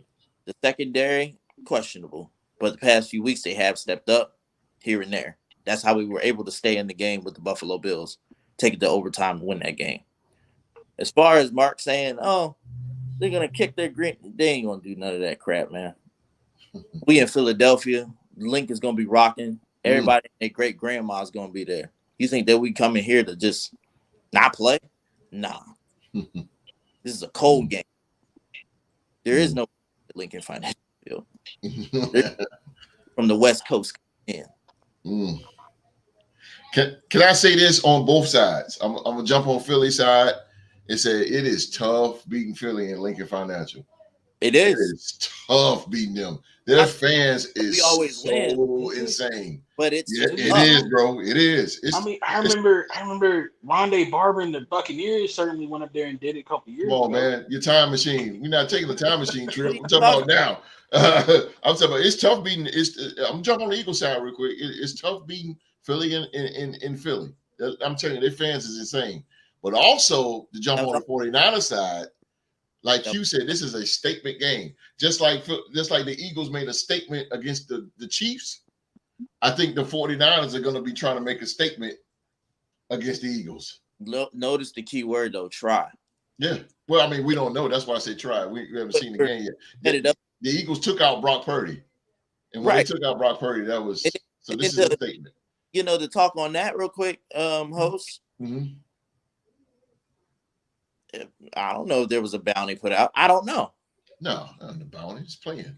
No. It's just playing football. But, you know, the thing about this game that's so interesting to me is that, you know, Philly, granted, not taking away from all the wins, but I look at that, you can play with them. I mean, you can get close to them. And they just been narrowing out, winning these wins. I mean, they might have a blowout here and there, but with that record, they still had teams that had opportunity to win games. But it boils down to, we know both of these teams can score. We know that. But let's boil down to who defense is going to show up. That's what's going to happen. And I'm telling you, I really feel the 49 defense is better than Philadelphia defense. With the addition It's of better. Chase Young. With the addition of Yeah, they're better. They're more stouter. I think that Philadelphia defense, they got good players on defense, but they let teams stay close to them. God, yeah, Philly got good defense too, though. Yeah, but it's the same thing. Like to say Dallas got a good defense, but how you let teams stay close to you like that if your defense is good? True. Teams have a chance to win if your defense is so dominant and so stout. You know. So I look at things that show up on paper. Okay. You know, and so Philadelphia, it's not. They win. I'm not taking away the wins, but it's just how they're winning. They're winning close games. Mm-hmm. They're winning close games. They're not putting their foot on nobody's neck and holding it down when it comes to defense. This is definitely, you know what Q was saying is, I can agree. This is definitely not Philly of last year when they was putting up 40s and stuff like that. No, it's not them last year. No, it's not them. No, it's not. But again, though, they're winning. Yeah, they're winning. I think if we would have kept the team from last year, we would be undefeated right now. That one loss wouldn't even probably so. But you slipped up against the Jets. Yeah, that was the only one. But you probably would. You know, I agree with what Q was saying though. They call it the gauntlet, host. They've been calling it the gauntlet. Yeah. This is not the last game though. We got 2 more games to go. We're undefeated in this gauntlet. Since that Jets game, we have won every game. But what he's saying is you're not as dominant as you was last year. That's why the 49ers seem like they took your reign as the dominant team in the NFC. We don't need to be dominant though, host. That's what I'm saying. We don't need to be dominant in these games. Like OG saying, giving teams opportunity after opportunity. I understand. Yeah, y'all give teams the chance. Y'all give teams a chance that they can play with y'all. That's what I'm saying. You know, I mean. Yeah, but you don't want to continue. But you don't want to continue to play like that and let teams know that they can come in and play and probably be with y'all for 3.5 of the fourth quarter, and y'all find some kind of way to pull out. Right. Y'all done that over and over again. But if you're gonna face a team with a dominant defense like the 49ers, that can sometimes Jalen Hurts, he can get confused. You can confuse him with a good defense. Right. I mean, and he'll throw a pick here and this and that, but what I'm saying is that you're not killing people like where you might think you're doing. I mean, the record might seem like that, but you're not. You're pulling away, you're wiping the sweat off your brow. And they're gonna lose next week. Damn. You're a Cowboy, man. Okay. And then they split, but this game here in particular, you know, I really feel like I say that defense will travel. You're going to see it tomorrow, and they're going to be more hyped. They're going to get up because it's two alpha dogs in the NFC. The one wants to know the other, let the other one know that we're the team to beat in the NFC. So God forbid if the Eagles lose this game, all that record don't really mean nothing because you haven't beat the alpha dog. There's an alpha dog that reigns upon you. You're trading all those wins to beat the 49ers. I guarantee you will. Damn. I guarantee you, if you were trading all those wins to beat the 49ers rather than losing, you will. Because you're talking about I need this game. If I was an Eagles fan, I need this game. Yeah, you need this to put them on notice. And put them on notice that last year, I understand this now. Okay, this fair game now. Yeah. It's fair game now. Y'all got your quarterback. Y'all got your quarterback. Y'all need to go out there and crush them. You need to go out there and crush them because what you're doing, if you crush them, this is a statement game. You can't do nothing else. You can't lay back. You can't go for gun for them. No, you need to crush them. Yeah, you got to whoop their ass because you got to whoop their ass. Then let them know. Let them know. Let them know from the beginning that we are the champions of the NFC and we're going to the bowl and we're going through y'all to get it. You know what I'm saying? Mindset thing. But if you let them win, what's going to say is all y'all wins really don't mean nothing because y'all can't beat us. I'm just telling you, that's why this game is just so good. That's what's going to be said because the media is going to run with that. You just gave them a whole title of their neck. If they lose, you just gave the media a whole title of their article. Yeah, because you all these games you won. That's good. But if you can't beat this alpha dog in the NFC, you can't. What it's saying is that we own y'all. Y'all can't get through the NFC Championship without coming through us. And what you want to do is you want to crush them in a matter of fact to the fact to say, when y'all, this is what we're gonna do if we see y'all in the playoffs again. It's a statement game. It's just a statement. It's like the Detroit Lions when they lost they got killed by the Baltimore Ravens. So they got killed, and so now it's like, the Lions, like if they would have beat Baltimore, we'd have been like, they'd have beat Baltimore instead of went down there and got slapped around like they did. That was a statement game. Baltimore let them know. It's just like having a big brother, like you on a basketball court and a little kid or somebody that's trying to come up. They mush them and let them know, I run this court. We run this. You know what I'm saying? Go back home, get yourself together before you come back out here and face a dog like me. That's why these games get so good towards the end of the year when you play good teams like that, is who is the alpha dog. Yeah. Philly that's what and if you don't win it, it's going to deflate you in some aspect. It might not deflate you in wins, but it's going to deflate you as far as being competitive, beating a big dog. That's just true. It's true. And to put the you have to have this. You got to have this to go along with your wins. You got to have this game. To put the cherry on the top with this. You got to have it. If you don't, everybody going to look at y'all like, well, yeah, they win game, but when they had to face a big dog, we see what time they were. They really ain't the team that will win show. You got to let everybody know that y'all the team that those wins show. No, this time tomorrow, when this game is about to start, I'm telling you now, we're gonna win that game. We're gonna be 11-1. We're going to Dallas and we're gonna kick their ass again and sweep them, and then we're gonna beat the Seattle Seahawks. With that being said, no matter what happens in the game, whether it's close or not, we are going to show why we're the best team in the NFC. There you go. Show why we're going to repeat as NFC champions. There you go. Whoever wins but this I'm game, telling you, somewhere down the line, those close games going to haunt you. It's going to get you. I'm telling you, it's going to get you. This is the team not to have a close game with. You got to smash them. I mean, you just can't play around with these. I mean, am I right? I don't know. I just feel that, if you want your name out there like it's supposed to be, yeah, you got your wins, but you want your names out there and you don't want nobody to talk about the 49ers, then smash. Then they'll start talking about the Eagles. That's what's going on. But if you don't, they're going to start talking about the 49ers and not talking about y'all, no matter what the wins is. I'll give you another example of Philly G. What he's saying is the Giants. The Giants went to the playoffs last year. They was 9-8. But who cares? They ain't done nothing. They went to the playoffs, but I mean, they barely who the hell they beat? Vikings team.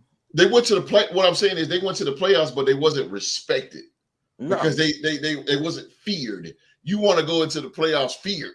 You want motherfuckers to be like, oh damn, I don't want to go to. Yeah, I mean, to be like, I don't want to go to Philly in January. Exactly. There you go. I mean, you know what? Shit. I don't feel it. I mean, I think the schedule is good for having this game at this time of year. Mm-hmm. I think that was wonderful for them to do that because, it's playoff implications. 2 dogs, 1 and 2, trying to let the world know who running the NFC, and I just. It's gonna be a good. I just really feel that you're gonna have to come in and you're gonna have to put your foot on their neck early and often and stay on them.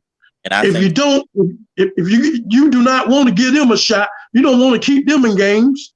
You in this game, you want to smash them, man. You want to make a statement. You want to make a loud statement, but then they want to make a statement on you too. So you got to know that mindset.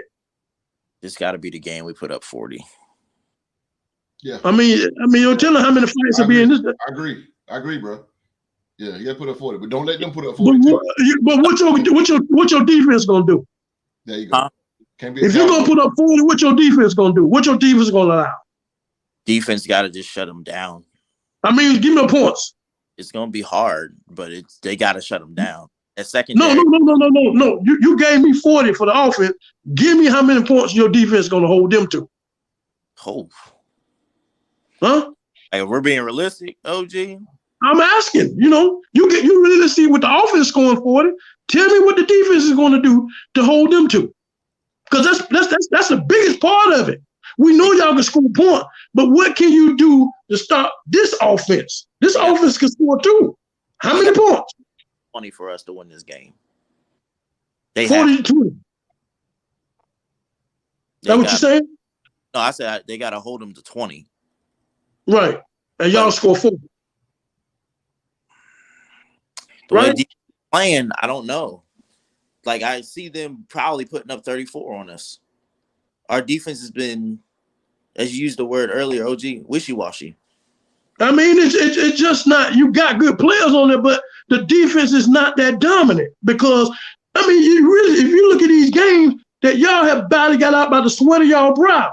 I mean, because your offense is good, you can score, but your defense is allowing teams to stay engaged with y'all. So we know this. They're going to be competitive with y'all. They're going to stay with y'all because of what y'all defense allow. You know what I'm saying? Your defense is going to them because it's not that as dominant as it's supposed to be. Yeah. But this is the chance to put your foot on their neck. I mean, I'm talking about don't let them score no more than 10 points. You think your defense can do that? Well, they did it last year. Why not? They did it last year because San Fran didn't have a quarterback. They didn't have a quarterback. You can't count that game. Staying in the realm of the 2023 season, it's not a good look on Philadelphia's part because at no point in the season have they had a game, at least not one that I can recall off the top of my head, where they just shut an opponent down. There you go, even the New England Patriots played y'all tough, bro. The Patriots played y'all tough earlier this season. Q-Dog's Vikings gave y'all a run for y'all money on Thursday Night Football. There has not been a game where like Philadelphia just looked straight up dominant. Last year, y'all schedule was filled with it, but this year it's just there hasn't been a game that makes me say like, "Hey, yo, like Philadelphia ain't no joke." And again, I ain't trying to throw shade. I'm just being completely real. Y'all have one game. You can't take that away. But I'm still waiting for Philadelphia to really like arrive and like plant their flag and be like, we here. You know what I mean? The game where we play our best ball. And that's the end of this conversation because we got to move on, guys. But yeah. You want to move on for talking from your team? I can't believe it. I got my Birds winning this game. That's the end of it. We're gonna win this game. If anything happens in the realm of whatever happened last year, whatever excuses people want to bring up, it is what it is. But we'll take a W over the 49ers tomorrow. All right, Philly G. Be ready. Yeah, we're gonna be ready, all right. They about to be ready. They're getting all that rest. I'm watching the whole game, baby. That's gonna be good. You better hit them in their mouth. I'll tell you that much. You gotta hit them in the mouth early. My family, Giants fans. I'm gonna be with my mom and my family watching that game, bro. Like, this is a game that we have to win. But go ahead. That'll be probably the only game that I watched because the rest of these games is gonna be trash. But I'm definitely gonna be watching that. It'll be 4:30. I am gonna be there. Give America. I'm gonna do it too. Yes, sir, I'm down. The next game is a Sunday night. It's the Sunday night game. It is the Kansas City Chiefs, and I'm being nice today. The Kansas City Chiefs. They go to Lambeau, icy cold Lambeau, to take on Jordan Love and the Green Bay Packers. Let's go on down to Philly G. This is the first time that Patrick Mahomes has been in Green Bay. Oh, yeah. The more things change, the more they stay the same. They stay the same. That's true. I think that the Packers are going to put up a fight. I hope. One would hope. Well, who am I kidding? I'm the fucking Maverick. I'm the Maverick, bro. Let's go. Let's go Green Bay. They take it at home against the Chiefs. I hope you're right, my brother.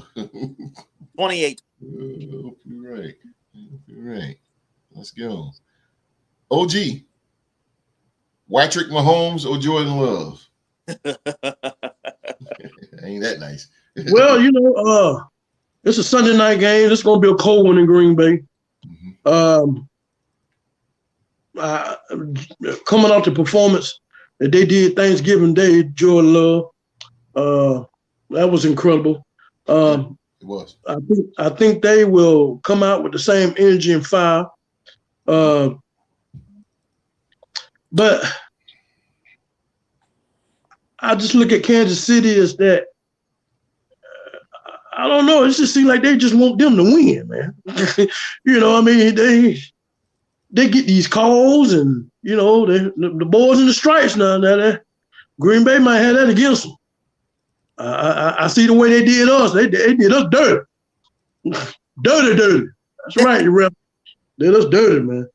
There was 3 penalties in one play, and we get down one of them. But that being said, it's going to be hard for Green Bay. I think they're going to play them good. But it's going to be hard for them to beat them. And not to say that because they are hard of a champion, but with the refs and things that they find ways to win, man. So it's going to be Kansas City in the end. Kansas City. Yep. Patrick Mahomes get the win. His first win in Lambeau. Marcus, all right, man. You always got next year. Mr. Episode, where art thou? Kansas City. I'm here, man. Kansas City or Green Bay?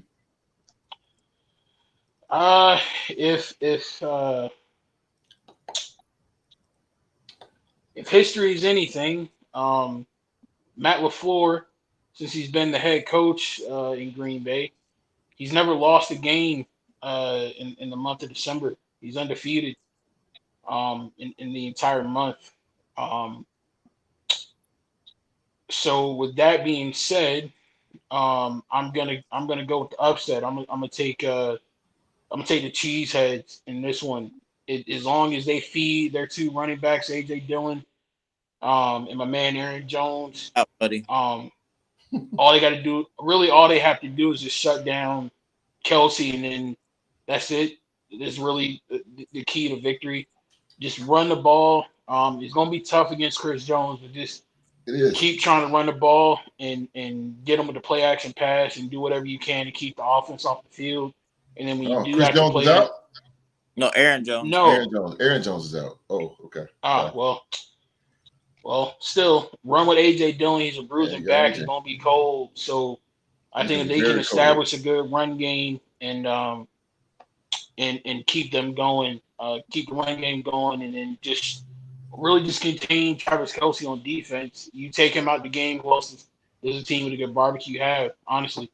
So if they run the ball and contain 87, I think they can win the game. So I'm gonna roll with the Cheeseheads. Okay. Keep that undefeated streak in December alive. On that Maverick train with me, huh? You know how it is, Q, in that Lambeau, how cold it is. For the rest of the college football season, Philly G roll tide, man. Yes, sir. It's cold Lambeau. It's cold in Kansas City too, so but not as cold. Not like Lambeau. Good Almighty. I'll see some snowy games there, boy. Up there before, but we're gonna go to one day, host. We're gonna when the Raiders play Green Bay again in Green Bay, we're gonna go, man. I want a late season night game. We're gonna go. I cheer you on from my couch. Come on, host. Come on, host. Bro, it's gotta be on every football fan's bucket list. They go to a late season night game at Lambeau. It's got to be on everybody's bucket list, man. I can die without that. Up north. I don't know if some of the brothers can take that sitting still though. Yeah, bro. I can die without that. On, man. I had to sit outside in the wind chill Oklahoma late in the season. Come on, dog. It ain't that bad. I love my team, but I ain't no fool. Bro. See, they get paid for millions. They get paid millions to do that. I don't. So what I'm hearing is I'm gonna be at that game in my silver and black with the Raider fans, and you and Q Dog gonna be sitting at home playing Aretha Franklin Chain of Fools at us. Okay, I see how it is. You'll be in my daily prayers. I'm gonna come back on sports and talk about that next Tuesday. Still with icicles hanging off. You ain't lying, boy. Eat some hot chicken soup. Last game, Monday night game. It is the last game of week 13. Here we have the Cincinnati Bengals. They go to the bank to take on the defending AFC South Division champion, Jacksonville Jaguars. Let's go. Let's go with the Maverick. The Bengals or the Jags?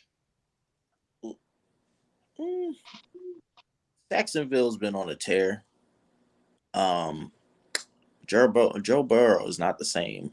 Going for the season. Yeah. I'm going for the season. I believe in Browning, but I believe in that Jacksonville defense a lot more. It's just they're wild down there, and they're at right. They're at Duval. Duval is in the building. What's the weather down there? It's probably Jesus, good question. I got you. Mm-hmm. Humid as hell, literally. It's just Florida. I mean, jeez. Jacksonville too is right down 95, right there by the water. Oh, we heard him.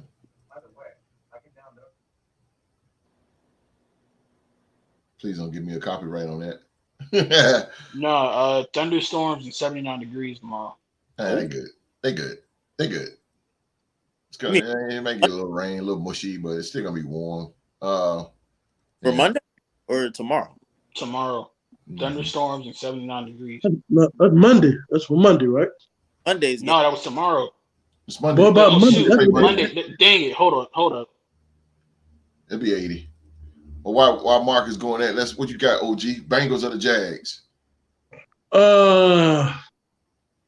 Man, I hate that happened to Joe Burrow, man. You know what I'm saying? Yeah. I hate for any quarterback to go down. I can definitely feel the Bengals' pain by us losing Kirk Cousins because he was on the MVP term. Cousins was. He was. If he would have got hurt.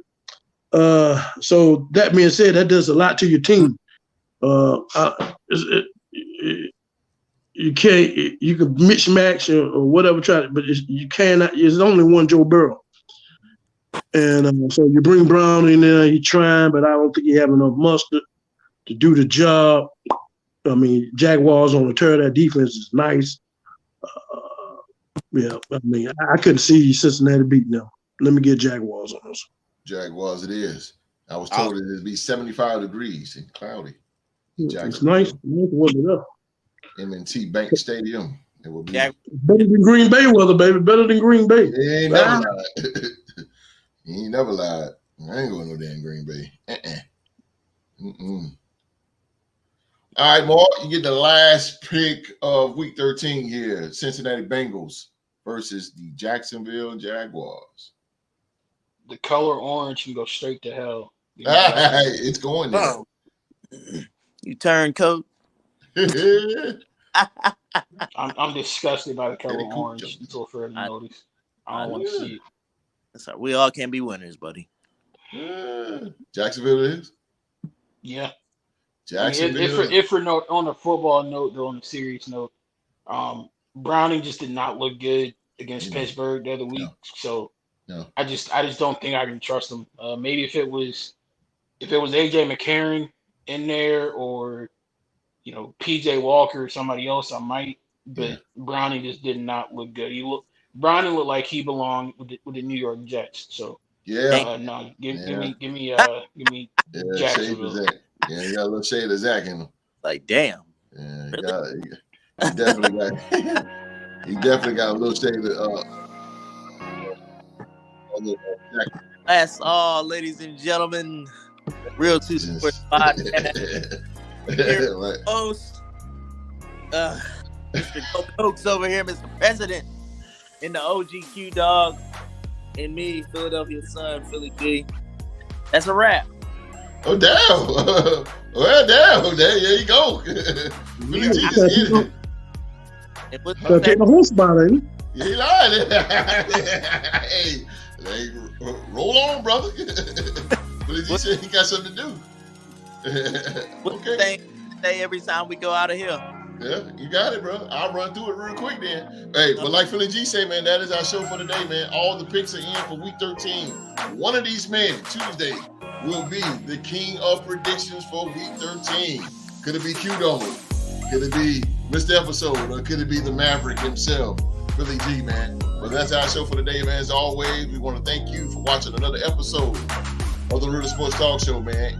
If you've been searching for a podcast that's combined with passion and expert knowledge and a community-driven approach, your search ends right here. Your search ends right here, man. Tune in to the Real Sports Podcast for some intriguing and lively football talk. And don't forget to hit that follow or that subscribe button. And if you have been searching for a podcast, this is the spot again, man. Hit that thumbs up. Hit that thumbs up for us, man. Hit that thumbs up. No doubt.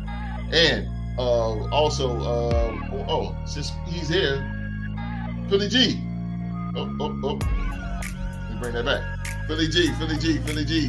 Yes, sir. Since you took my time, go ahead and take it, brother. Philly G, man. It's good to see you, man. Good to see you back. Take us out. Well, ladies and gentlemen, hit that like button, subscribe, roll tide today. Tomorrow is Fly Eagles Fly. I'll be looking for you after the game. All right, now, y'all. Be safe. No doubt. Philly G. It's always good to see the brother Philly G. Yes, sir. OG. I'm gonna give a shout out to everybody that came on the podcast today. We have a bye week, as you can see. I'm in my professionalism time today, and it feels funny not talking about my Vikings, but we're gonna lay back and chill this week. We're coming back head hunting for the Raiders next week. Thank y'all for tuning in as the playoff implications get tighter and tighter. Keep on tuning in. The weeks will get stronger. The predictions are get more tougher, and the aspects of these football knowledge we put our heads together to lead you on to the Super Bowl. So all I can say is keep tuning in. I'm not going to say go Vikings fight because we're not playing this week. But thank you for tuning in. And I love my brothers on this podcast. And look forward to seeing y'all next week. That's her. Speaking of next week, man, we will be back. We'll be back in the building this Tuesday as me and Mr. Episode, man. We're going to sit down and we're going to talk some football from week 13. So come on back, man, this Tuesday. This Tuesday night, man, 7 p.m., man. We got sports to talk about live right here on YouTube. And don't forget, next Saturday is our 2-year anniversary show. 2-year anniversary show. Yeah. That's right, baby. 2 years. 2 years, baby. Yes, sir. Anniversary show, man. And also, you do not want to miss it, man. And the MVP voting starts Tuesday night during Sports to Talk About, man. You can vote. 𝐷, baby. 𝐷. You can vote in the live chat, man. Yes, sir. Give it to me, baby. Yes, sir. You can vote in the live chat. And also in the Real Sports Group, voting starts Tuesday night, right after the show on Facebook, man. Right here on Facebook. The voting starts, man. Who will be the MVP? Who will be? But we're going to get on out of here, man. We had a lovely show for you guys. We hope you guys enjoy it. Again, man, with the podcast panel of the Maverick, Philly G, and Mr. Episode, and me. Who cares about me? But these guys right here, Mr. Episode, yes, sir, the Maverick, Philly Gizzo, my man, and the legendary Diggity Dog, man. Everybody, you know my saying, man, believe in your team. But most importantly, believe in yourself. Most importantly, believe in yourself. Everyone around the world, be safe and stay safe. We see you guys Tuesday night right here on the Real Sports Podcast. We out. Down, up.